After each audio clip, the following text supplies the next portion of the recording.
Welcome to the Bible Savvy Podcast, a weekly conversation about how to understand, enjoy, and apply God's Word. It's time to jump into a new passage from the Bible Savvy reading plan.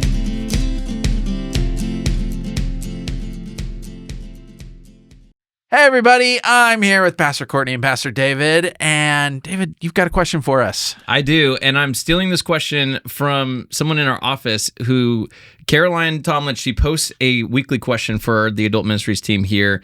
And this week's question was so good, I said, I'm taking that to Bible Savvy. So the question is this: if you came with a warning label, what would your warning label be? All right, you got one? I do. I actually asked my family as well about this. We did have a little knew this in advance, but they said excessive volume. Not false. Yes. Not false. Okay. Yeah. Excessive volume or no mute button. They were those. That's where they went. No mute button. Warning: excessive volume, high decibels. Yeah. Yes. No, it's kind of true. I'll own it. I'll own it. Yeah. I'll own it. I might have that warning label too, to be honest. That you're loud? Yeah, my wife, it drives her nuts. Yeah. Like the decibels. I only get it when I'm laughing. Oh. So I definitely had complaints all through college that I would be waking people up, and my children do sometimes come downstairs from just my laugh is loud. I wrote down two options. One is this: side effects may include strong opinions about trivial matters, which I think is why this part of the podcast is so much fun. Yes. Because it's just that. Yep. We won't bring up potatoes. And then the other one is or the scent of outdoors. The reaction man. people had to that Nation. one. You guys are the best. Oh gosh. Yes. The other one is may overanalyze your joke and then laugh anyway, which is true. Yes. So laughter and analysis is my thing. So. Yeah. That's good. Okay, mine is completely useless after 9 p.m. Okay. 9 p.m. hits. Don't bother. I've heard you say that, but it was in context of the fact that you did young adults and would be up in the evening, like it sometimes would push that time, and all of a sudden, yeah. When I did campus ministry, we had events that started at 11 p.m. We had midnight pancakes. How are you such a good college and young adults person? Yeah. That's unbelievable. I'm not. That's why I left and came here. No, I'm kidding. Sorry, Kentucky. No, we're not sorry. We got him. I did read something about how you age in chunks recently, and age 34 is when you age in one big chunk. And I was thinking, yeah, that's about when I left campus ministry. It was at age 34. So. When's the next chunk? I wonder if I'm due. I don't think I want to know about these 47. chunks. 47? So 34 to 47, you're basically the same? Yeah. Wow. I have no idea what this theory is, but maybe I'll hear look it up. about it later. I'll send you the link. But wow. yeah. But anyways, don't bother me after 9 p.m. Just talk to me the next day. I'll wake up early, but don't ask me to stay up late. Okay. All right. With that, we are in Joshua chapter 9. Let me give you a little context here. So, book of Joshua, the people are going into the promised land. Finally, after all of the Pentateuch wandering around, waiting, it's only been a promise. They are now physically in the land. And at this point in the story, they have started to conquer some territory. So famously, Jericho, that story happens, and then a town nearby named Ai, and they're starting to get a little foothold in the land, and they actually say, okay, now that we're here, we're going to do what Moses told us to do. We're going to renew the covenant in the land, and in some ways that signals to the rest of the people, these folks are here to stay. This is a force you're going to have to deal with. The Israelites are here. So this is where we pick it up in Joshua chapter 9, starting in verse 1. So Courtney, we'll have you read. All right. Now, when all the kings west of the Jordan had heard about these things, the kings in the hill country, in the western foothills, and along the entire coast of the Mediterranean Sea as far as Lebanon, the kings of the Hittites, Amorites, Canaanites, Perizzites, Hivites, and Jebusites, they came together to wage war against Joshua and Israel. However, when the people of Gibeon heard what Joshua had done to Jericho and Ai, they resorted to a ruse. They went as a delegation whose donkeys were loaded with worn-out sacks and old wineskins, cracked and mended. They put worn and patched sandals on their feet and wore old clothes. All the bread of their food supply was dry and moldy. Then they went to Joshua in the camp at Gilgal and said to him and the Israelites, "We have come from a distant country. Make a treaty with us." The Israelites said to the Hivites, "But perhaps you live near us, so how can we make a treaty with you?" "We are your servants," they said to Joshua. But Joshua asked, "Who are you, and where do you come from?" They answered, "Your servants have come from a very distant country because of the fame of the Lord your God. For we have heard reports of him, all that he did in Egypt, and all that he did to the 2 kings of the Amorites east of the Jordan, Sihon, king of Heshbon, and Og, king of Bashan, who reigned in Ashtaroth. And our elders and all those living in our country said to us, 'Take provisions for your journey. Go and meet them and say to them, "We are your servants. Make a treaty with us. This bread of ours was warm when we packed it at home on the day we left to come to you. But now see how dry and moldy it is. And these wineskins that we filled were new, but see how cracked they are. And our clothes and sandals are worn out by the very long journey." The Israelites sampled their provisions, but did not inquire of the Lord. Then Joshua made a treaty of peace with them to let them live, and the leaders of the assembly ratified it by oath. 3 days after they made the treaty with the Gibeonites, the Israelites heard that they were neighbors living near them. So the Israelites set out, and on the 3rd day came to their cities, Gibeon, Kephrath, Beeroth, and Kirath Jearim. But the Israelites did not attack them, because the leaders of the assembly had sworn an oath to them by the Lord, the God of Israel. The whole assembly grumbled against the leaders, but all the leaders answered, "We have given them our oath by the Lord, the God of Israel, and we cannot touch them now. This is what we will do to them. We will let them live, so that God's wrath will not fall on us for breaking the oath we swore to them." They continued, "Let them live, but let them be woodcutters and water carriers in the service of the whole assembly." So the leaders' promise to them was kept. Then Joshua summoned the Gibeonites and said, "Why did you deceive us by saying we live a long way from you when you actually live near us? You are now under a curse. You will never be released from service as woodcutters and water carriers for the house of my God." They answered Joshua, "Your servants were clearly told how the Lord your God had commanded his servant Moses to give you the whole land and to wipe out all its inhabitants from before you. So we feared for our lives because of you, and that is why we did this. We are now in your hands. Do to us whatever seems good and right to you." So Joshua saved them from the Israelites, and they did not kill them. That day he made the Gibeonites woodcutters and water carriers for the assembly, to provide for the needs of the altar of the Lord at the place the Lord would choose. And that is what they are to this day. All right. There's a lot going on here. So let's dig in. What are your observations here?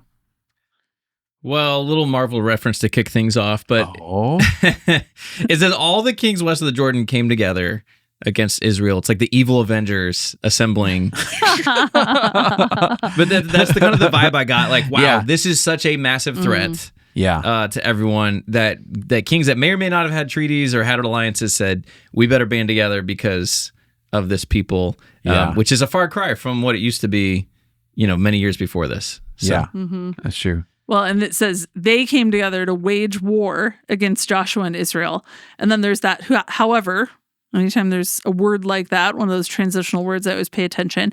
However, when the people of Gibeon heard what Joshua had done, they resorted to a ruse. They were like, hey, we can't overpower them, but maybe we can outsmart them. Yeah. Maybe we can do something to trick them. Yeah. So the fact that they are scared is a notable thing, because it's always worth remembering these are freed slaves that have been wandering in the desert for a generation. This is not an empire with resources and a trained army or anything like that. So the fact that God has done these things to miraculously defeat Jericho and so on makes it so that everybody around them is freaked out. And as later I think it mentions, like they connect it with the stories back in Egypt, and so they're saying they're really not scared of the Israelites; they're really scared of God. And so there's something notable about these nobodies being a threat at all. They shouldn't be. One of my observations is there's a lot of locations right there in that first paragraph, and it's worth noting you don't always have to know what the locations are to understand the story. It's not always necessary, but sometimes you can get so used to skipping the locations as if, I don't need to know that you kind of miss out on things. You don't build up your knowledge of what's going on. So it is worth checking out the maps. In this case, it is not going to tell you a ton that's like going to illuminate the story.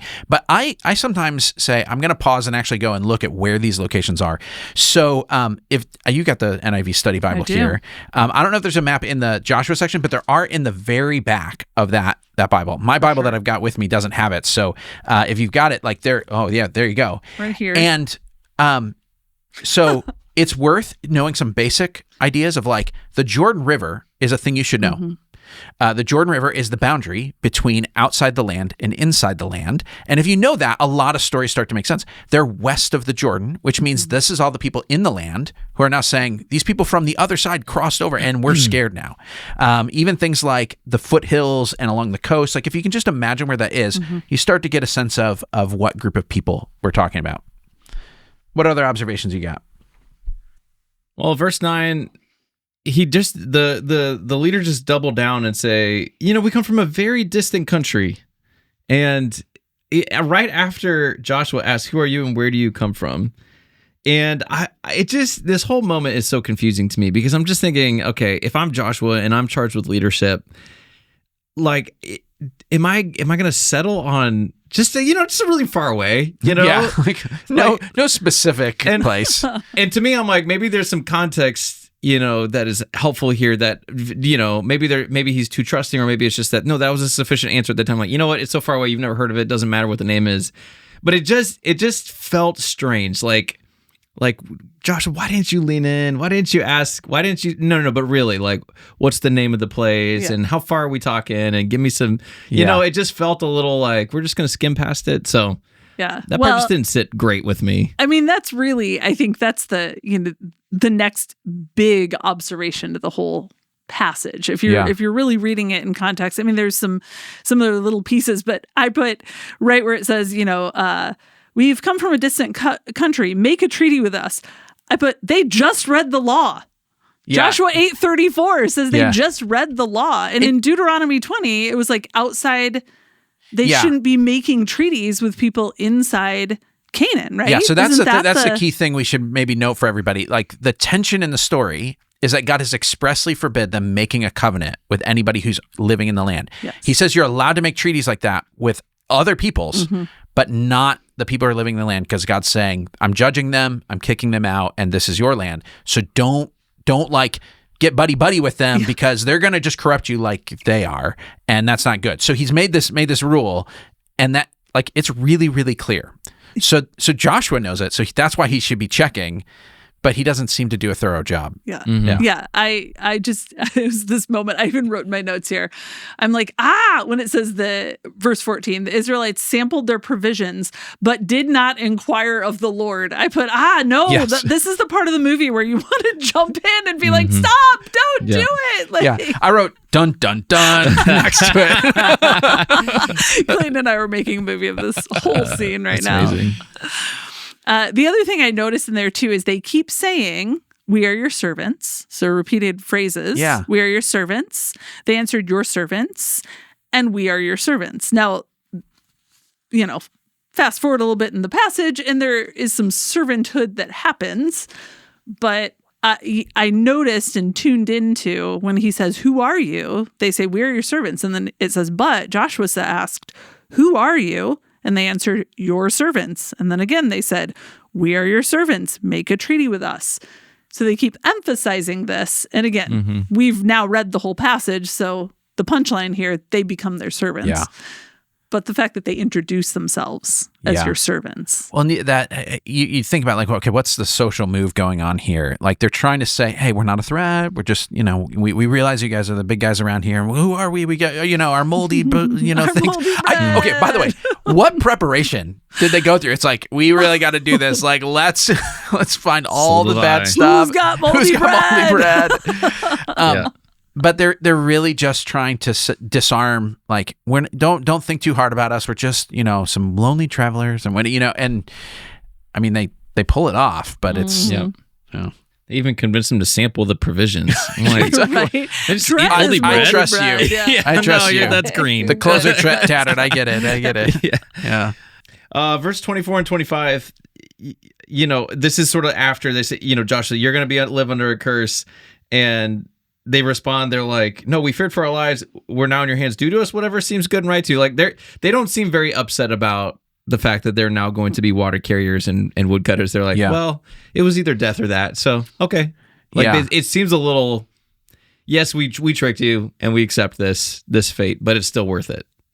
It's interesting because I wrestled for a while when looking at this. What are we supposed to think of the Gibeonites? They're doing a good thing, a bad thing, or whatever. Like they're lying, so this feels suspicious. They're the people of the land. You're supposed to sort of not be too trusting of them. But there's something about what they do that feels. It's almost like they're the most perceptive people in the story. Mm-hmm. So certain people in the land are like, well, let's just fight, which they perceive they're a threat, which is good, but they didn't perceive that they're an unbeatable threat. The Israelites are perceptive of like, well, we shouldn't trust everybody, but okay, but they don't go all the way. Mm-hmm. But the Gibeonites, without knowing any other context, say, this is an unbeatable force. There must be some way that we come out sort of okay on the other side. And they make the reasonable choice of saying survival is better than whatever. So even if we have to trick you, like it's someone who, it's like they're like, I got to do something. So I'm gonna like, no one gave them a guide. They just said, I think this will work out best for us. So they're at least trying something. Yeah. Yeah. I think of like the parables when Jesus is like, there was a servant who gets sacked by his master, and on his way out he's like, oh, here's what I'm gonna do. I'm going to like sell off a bunch of my master's stuff at cheap prices or whatever for these. I'm gonna buy everything from these people, and they're all gonna love me when I'm out of here. And it's like he was conniving, he was lying, he was doing all sorts of things, but he had friends on the other side. And Jesus is like, that's how you should feel about like the eternal matters of things, where you're like, I take it seriously enough that I'll do whatever it takes to make sure I'm okay on the other side. And they're kind of in that boat. I even wrote down, they did have good intention. I mean, really, their intention was for survival. Yeah. It wasn't. They weren't even trying to overcome them. It's not like they were like, oh, ha, ha, ha, now we have weapons in our bags, No, they were literally coming and saying like, hey, this is our best shot at survival. And when we're in those desperate places, we do desperate things.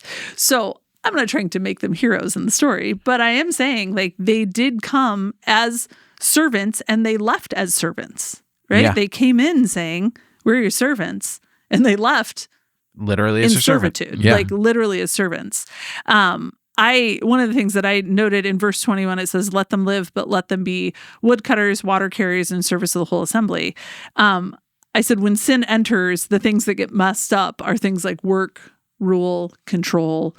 Like there was a moment of, this is a deception, and what gets mixed up, like work, rule, control. Yeah. What happened when we sinned in the beginning, Adam and Eve sin, work, rule, control is what gets messed up.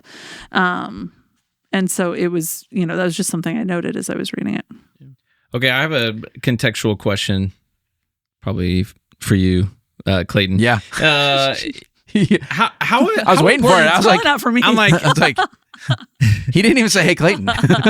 Hey, Clayton.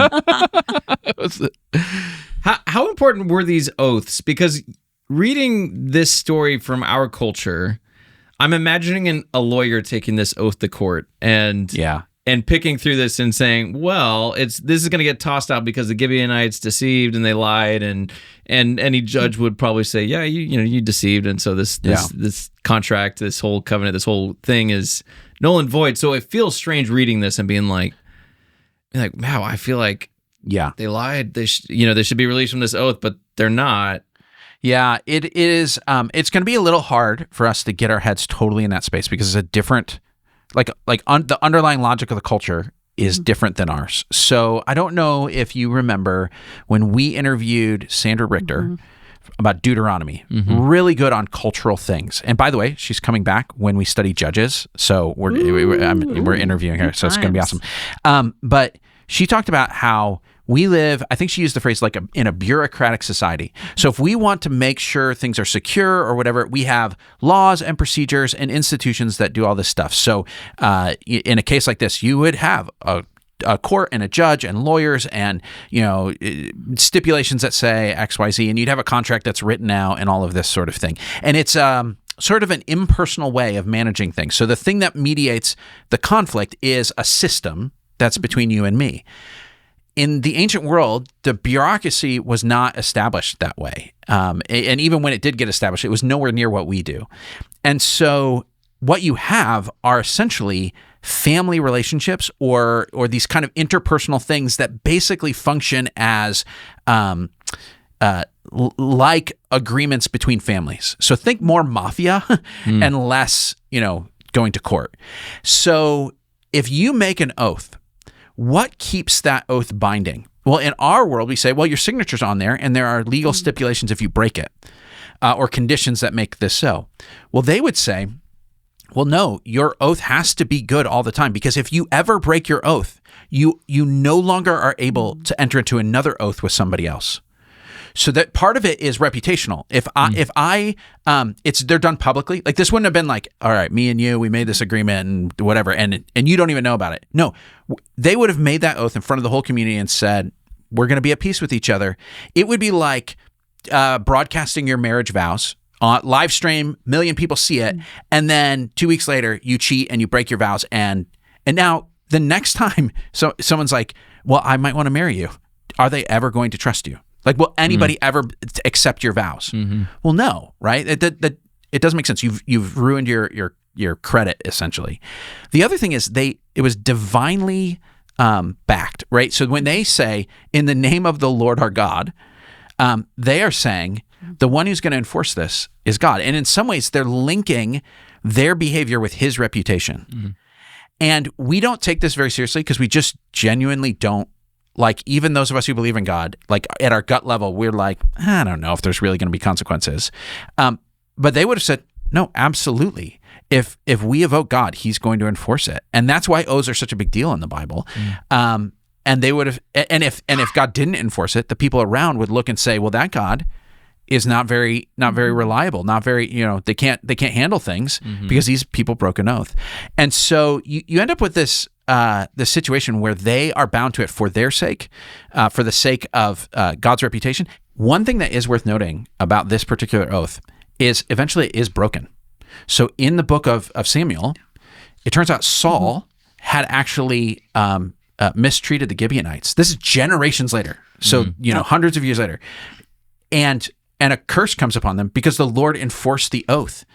And so David's got to deal with the fallout of this. And so he really did. It wasn't a hypothetical, Wow. So they knew what they were dealing with. So it's still hard for us to understand because you just say it just doesn't seem fair. You weren't working with all the information, so it should be void. But that's not how it worked then. Yeah.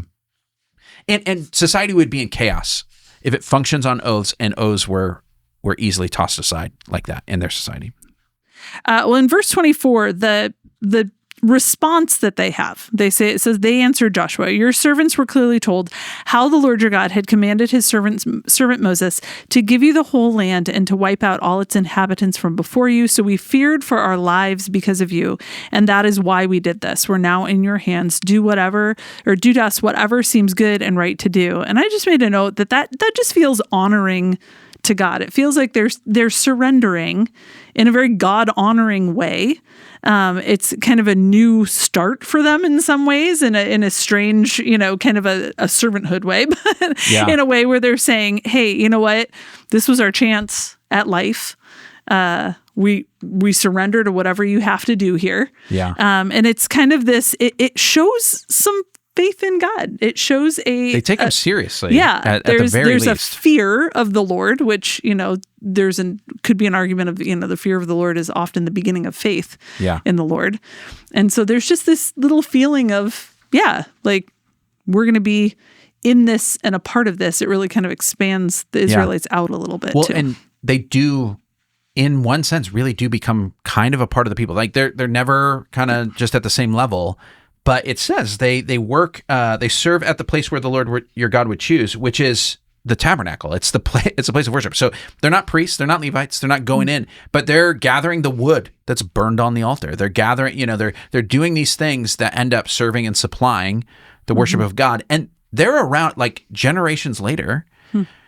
They're still listed as the people who work around the temple. So when Ezra and Nehemiah, this is like so long in the future. They have left the land, the temple's been destroyed, and they've come back. In Ezra and Nehemiah, when they list the people who come back to work at the temple, the one they're rebuilding, the Gibeonites are there. So for far longer than, just this short period of time, they really do become integrated into the society that's there. So there's something, it kind of works out for them. It's not the most amazing thing, but they get to be close to God when their people serve God in a really significant way. So there is something to it. All right, let's talk about the M's in common. Let's start with message. If you're going to sum this up with a principle, what would it be? All right, my message is lying saves your life. I'm kidding.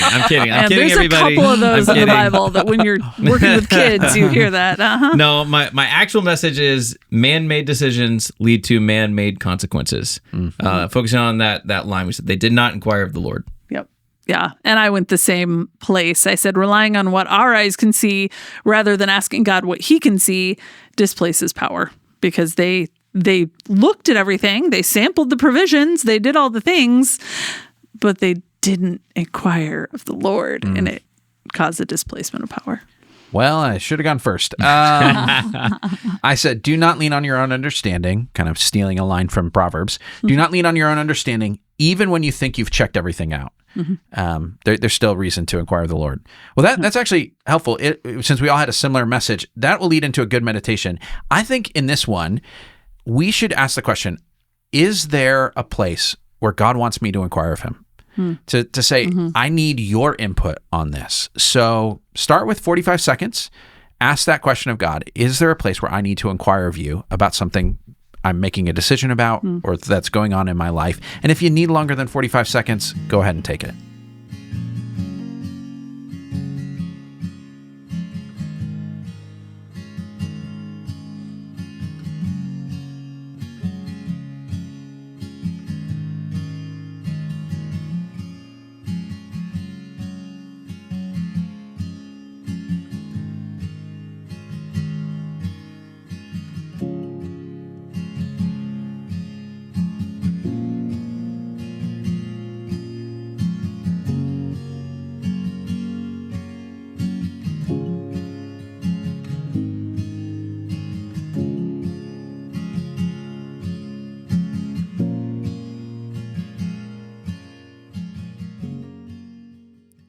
All right, let's talk about the A in comma. Application. What are you guys going to do? Right, my message was man-made decisions lead to man-made consequences. So my application was to pause and pray. So this last summer during our Attributes of God series, I preached on God's self-sufficiency. And one of the things that I was reflecting on as I was preparing to do this was how often I still go days where I feel like I didn't pray as much as I probably should have for what I'm responsible to do as a husband, as a dad, as a pastor. And there are times when I think I'm still trying to be self-sufficient without God, that I've learned enough, I've had enough experience, I've interacted with these other countries and made oaths and treaties before, so I'll just lean on some of that experience and do it again. Where there seems to be a really clear invitation of no matter how many times you've done it, no matter how great of a leader you are or how strong you feel, there's just an invitation to pause and pray, because we're not self-sufficient, only God is, so we need to inquire of him. Yeah. Well, my message was very similar. Relying on what our eyes can see rather than what God can see displaces power. And I pray all the time that God would open the eyes of my heart. I pray all the time, the verse in Ephesians where it talks about that the eyes of your heart would be enlightened, that you'd be able to see. I pray all the time that what is unseen would be seen in a lot of circumstances. That's a pretty common prayer that I pray. And so just to continually keep that in my mind, like when I'm in a situation, to inquire of the Lord and ask, like, help me to see what's unseen. Help me to see the things, open the eyes of my heart, enlighten me, like give me the wisdom that I need in order to make this decision. But really stopping to do that. I also put a note here too, though, know that something done in good faith may be met with mercy as well. That there are times when you may be in a situation where you're like, okay, Lord, Give me wisdom on what to do. Maybe somebody needs help. Somebody's giving you a story about how they need help and why they need help and what this is about. And there's a part of you that might be saying, like, I don't know if I should help this person because I'm not sure. Are they pulling something over on me? Is there, what is this? And I do think that you do have to be a little bit careful that you're not overly suspicious of things to the point where you say, you know what, if I do this in good faith, then God may meet it with mercy. Yeah. He's a merciful God. And so if it's within his character, even if I don't, I'm sitting there praying, what should I do? Moving forward with mercy is not necessarily going to be, met with wrath or disordered power. Yeah. My application, I don't have much to add. I just wrote pray about decisions, which is basically what you guys said. So we're pretty unified on this. But even as you were talking, I did have another thought, and it's kind of on the flip side of, the Israelites needed to pray about decisions and not lead on their own understanding. But the Gibeonites, there is something in there for people who say, I don't really know how to approach this God stuff. Mm-hmm. Like, I don't know how many people listening to Bible Savvy are new to Bible reading, new to faith. And I hope there are plenty. But there can be moments when you feel like, look, I don't know how to go about this. And they go about it in kind of a clumsy way. But in a lot of ways, God's like, you know what? I'm gonna take care of them. I'm not gonna just destroy them anyway. And there are times when we say, like, I don't know how to pray out loud. Mm-hmm. I don't know what to say to God. I don't know what to do when I open up my Bible. I'm not even sure how to walk into a church and know how to feel comfortable. But there's really something about, actually, a long legacy might actually start when someone just says, this is all I got. Yeah. I don't know how to do this, but I'm going to do it anyway. And God meets people there. So I think that's kind of cool. I think that's all I got. That's it.